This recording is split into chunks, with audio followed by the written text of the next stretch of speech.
I says, I can go endlessly. The New Testament, it begins.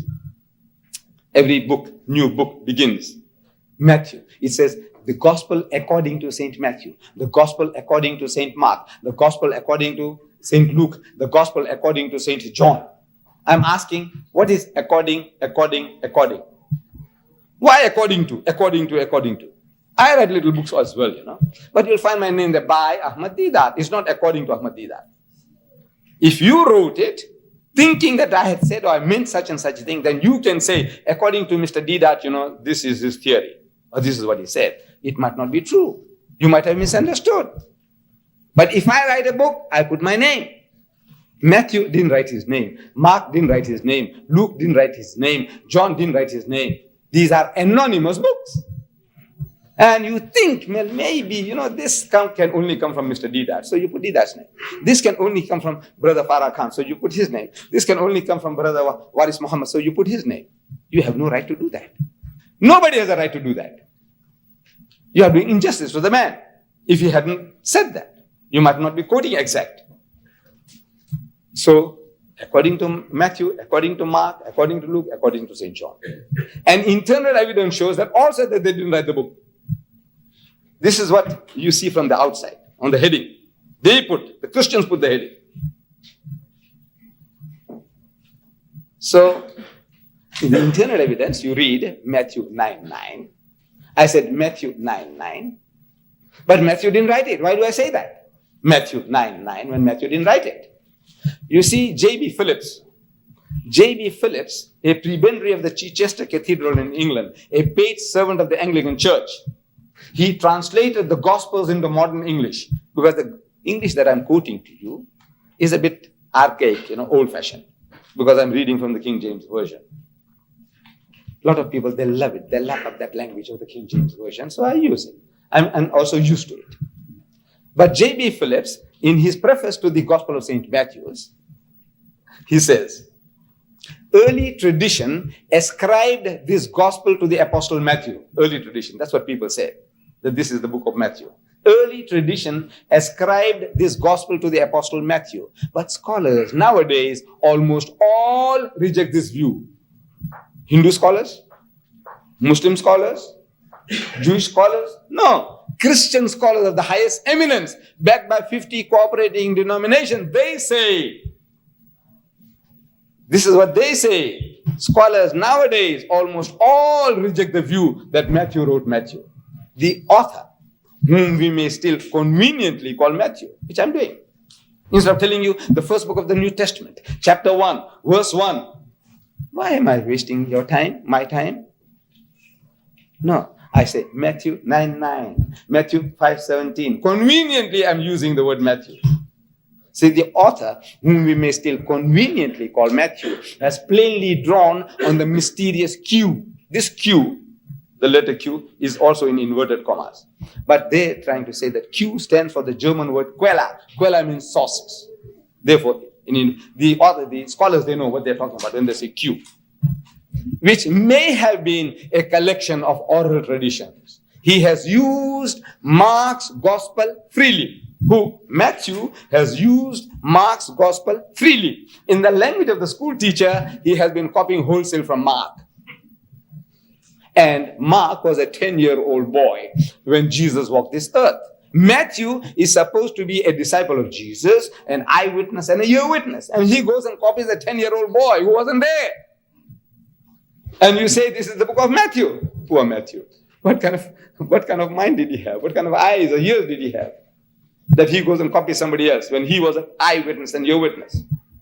Now we know Matthew didn't write Matthew. This is it. You don't have to be very clever. You don't have to be a DD or a DDAT to know these things.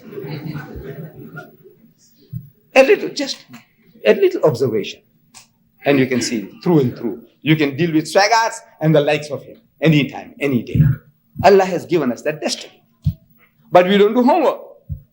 See, we listen and we enjoy and say, right, we go home and go to sleep. You have to do a little bit of homework. See, in other words, now you see this. It's right, look, let me check up. Let me see something. And you see the verse.